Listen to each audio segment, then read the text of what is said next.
अन्यों गाइस, मैं हूँ शीरीन और स्वागत है आप सबका मेरे यूट्यूब चैनल पर। आज हम एक्सप्लेन करने वाले हैं सेरेंडिपिटस एप्रिस के एपिसोड नंबर 6 को। तो एपिसोड के स्टार्टिंग में हम होंगजो और हुयोंग को साथ में देखते हैं। दोनों ने डेट करना शुरू कर दिया था। अब दोनों खाना खाने आए थे और इसके बाद दोनों सोल जाने वाले थे। ये लोग अपनी डेटिंग लाइफ काफी अच्छे से एंजॉय कर रहे थे, तभी हुयोंग के पास किसी का कॉल आता है और इन्हें सोल वापस जाना पड़ता है। अब शाम हो चुकी थी और दोनों सोल वापस आ चुके थे। ये लोग अपने घर के सामने ही होते हैं। यहाँ हुयोन होंगजू से डिनर पर जाने के लिए पूछता है, पर होंगजू बताती है कि उसे भूख नहीं है। इसके बाद हुयोंग बोलने लगता है, क्या तुम्हें सच में लगता है कि मुझे भूख लगी है, इसीलिए हम दोनों डिनर पर जा रहे हैं? अब यहाँ अंकल आ जाते हैं और इनका क्यूट मोमेंट फिर से स्पॉइल हो जाता है। इसके बाद हम हुयोंग और अंकल को घर के अंदर देखते हैं। अंकल बताते हैं कि हुयोंग की मॉम जल्द ही कोरिया वापस आने वाली है और यही हमें पहली बार हुयोंग की मॉम को दिखाया जाता है। हुयोंग की मॉम की कोरिया वापस आने की वजह से अंकल काफी ज्यादा परेशान होते हैं और डरे हुए भी होते हैं। इससे पता चलता है कि हुयोंग की मॉम काफी ज्यादा स्ट्रॉन्ग वुमन है। इसके बाद हुयोंग के पास उसके एक यूएस वाले दोस्त का कॉल आता है और वो भी यही पूछता है कि तुम यूएस वापस नहीं आने वाले और क्या तुम्हारी मॉम इस बात के लिए मान जाएंगी? जो बात हमेशा अंकल ऊक करते थे, यही बात उसके दोस्त भी कर रहा था। थोड़ी देर बाद हुयोंग होंगजू को कॉल करके पूछता है कि क्या तुम सो गई? तो होंगजू बताती है कि नहीं, अभी नहीं, पर मैं सोने वाली हूँ। तो हुयोंग बोलता है, क्या मैं तुमसे मिलने आ सकता हूँ? मैं तुम्हें बहुत ज्यादा मिस कर रहा हूँ। यहाँ होंगजू हुयोंग को मना कर देती है क्योंकि वो सही नहीं दिख रही थी और वो काफी ज्यादा ब्लश भी करने लगती है।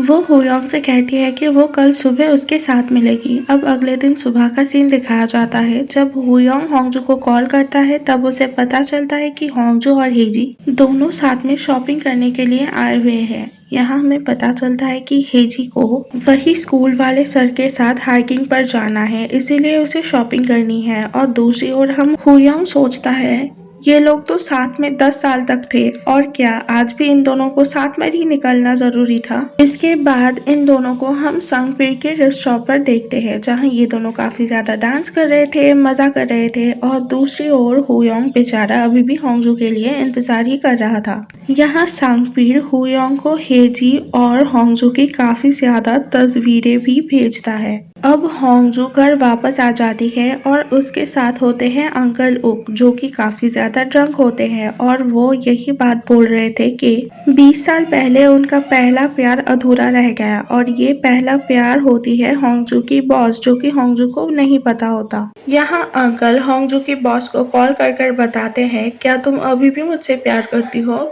या फिर नहीं करती? तो फिर मुझसे टकराती क्यों हो? इसके बाद बॉस बताती है कि बकवास ना करो, मैं तुमसे प्यार नहीं करती और तुम्हें पसंद भी नहीं करती। इसके बाद हुयोंग होंगजू को कॉम्प्लीमेंट करता है कि उसकी हेयर स्टाइल और उसका नया स्टाइल काफी अच्छा लग रहा है, क्योंकि होंगजू ने हुयोंग को इम्प्रेस करने के लिए अपना स्टाइल को थोड़ा सा चेंज किया था। और दोनों डिसाइड करते हैं कि कल सुबह दोनों डेट पर जाएंगे और हमें सुबह का सीन दिखाया जाता है कि दोनों ने जोर जोर से तैयारी शुरू कर दी थी डेट पर जाने के लिए। दूसरी ओर हम हेजी को देखते हैं, जो कि काफी अच्छे से तैयार हो गई थी क्योंकि वो सर के साथ हाइकिंग पर जाना चाहती थी। पर जैसे ही वो नीचे जाती है, उसे अपने डैड से पता चलता है कि सर की तबीयत बहुत खराब है और इसलिए वो लोग आज हाइकिंग पर नहीं जा रहे हैं। यहाँ बातों ही बातों पर हेजी अपने डैड को थोड़ा सा हिंट देती है कि वो सर को लाइक करती है, पर उसके डैड तो हंस हंस कर ही परेशान हो जाते हैं और बोलते हैं कि हेजी और सर कभी एक दूसरे को डेट कर ही नहीं सकते।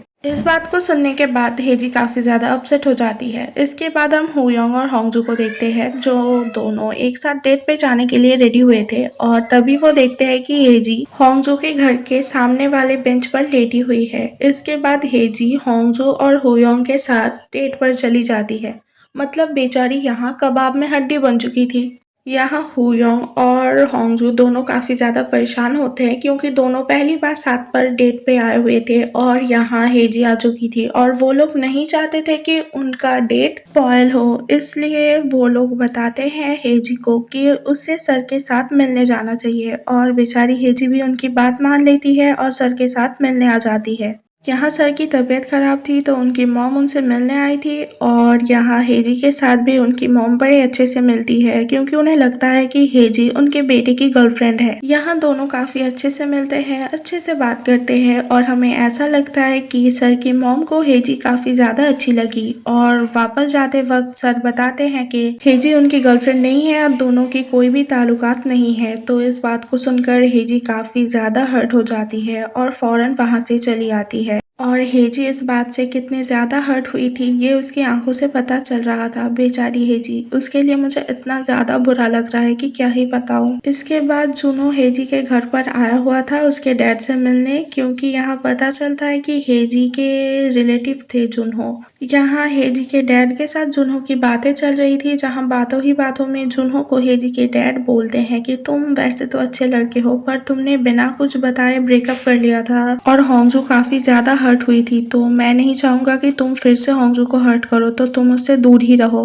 अब हम होंगजू और हुयोंग को देखते हैं जो दोनों साथ पे डेट पर आए हुए थे और होंगजू यहाँ हुयोंग से पूछता है तुम्हें मेरे अंदर कौन सी बात है जो सबसे पसंद है। तो थोड़ी देर बाद हुयोंग बोलने लगता है जब तुम मेरा नाम लेकर पुकारती हो मुझे ये बात सबसे अच्छी लगती है। तभी यहाँ हुयोंग के पास उसके अंकल का कॉल आता है और वो बताते हैं कि कुछ इमरजेंसी है तो दोनों को वापस घर आना पड़ता है। जब यहाँ होंगजू वापस घर आती है वो वही फ्यूचर डिसाइड करने वाले उसी पेपर को देखती है। उसने अभी तक इस पेपर को संभाल कर रखा था। इसके बाद हम हुयोंग को देखते हैं जो उसकी मॉम के साथ मिलने के लिए आए हुए थे। यहाँ हुयोंग और उसके मॉम के बीच बातों को सुनकर हमें ऐसा ही लगता है कि हुयोंग की मॉम नहीं चाहती थी कि हुयोंग कोरिया में रहे, वो चाहती थी कि हुयोंग वापस चला जाए यूएस। यहाँ हुयोंग बताता है बचपन से मेरे लिए सारे फैसले आपने ही लिया है, पर अब मैं बड़ा हो चुका हूँ और मेरा फैसला अब से मैं ही लूंगा। इससे पता चलता है कि हुयोंग यूएस वापस नहीं जाने वाला था चाहे कुछ भी हो जाए। दूसरी तरफ हम हेजी को देखते हैं जिसके पास यहाँ काफी सारे टीचर्स आकर उसके स्टाइल को कॉम्प्लीमेंट कर रहे थे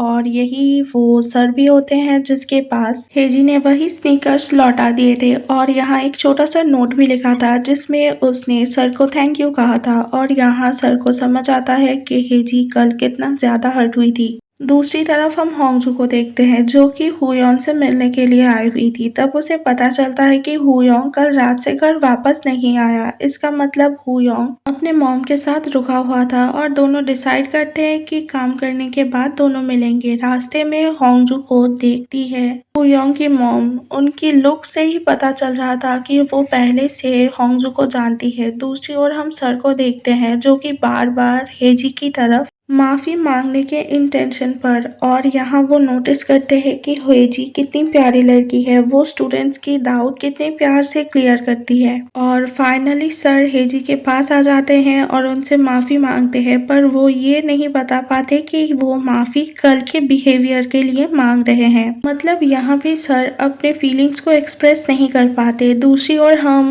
होंगजू को देखते हैं जो जुनहो के घर पर आई हुई थी किसी काम के लिए। यहाँ जुनहो होंगजू को अपने घर पर आते हुए देख काफी ज्यादा खुश होता है और उसके लिए कॉफी भी बनाने के लिए जाता है। जुनहो का पूरा घर बस होंगजू की तस्वीरें और उसी की यादों से भरी हुई थी। जुनहो चाहता था कि होंगजू इस बात को नोटिस करे पर वो ऐसा कुछ भी नहीं करती। वो बहुत ही प्रोफेशनल बिहेव करती है, जिस काम के लिए आई है उस काम को पूरा करते ही वहां से जाने लगती है और जुनहो काफी ज्यादा सैड हो जाता है क्योंकि उसके दिल में अभी भी होंगजू के लौट आने की उम्मीद जिंदा थी। जब होंगजू यहाँ से जाने लगती है तभी जुनहो की तबीयत खराब होने लगती है और वो वही गिर जाता है। दूसरी ओर हम देखते हैं कि हुयोंग के ऑफिस उसकी मॉम आ गई है और वो यहाँ बताती है कि वो यही अब से काम करने वाली है और इस बात को सुनकर कोई भी खुश नहीं होता, ना ही हुयोंग और ना ही अंकल ओक। जब जुनहो गिर जाता है तो होंगजू उसे उठाने के लिए आगे बढ़ती है और तभी जुनहो रोते हुए बोलता है अगर मैं बीमार होता और तुम्हें छोड़कर चला जाता तो क्या तुम तभी भी मुझसे ऐसे ही बिहेव करती, क्या तुम मेरे पास वापस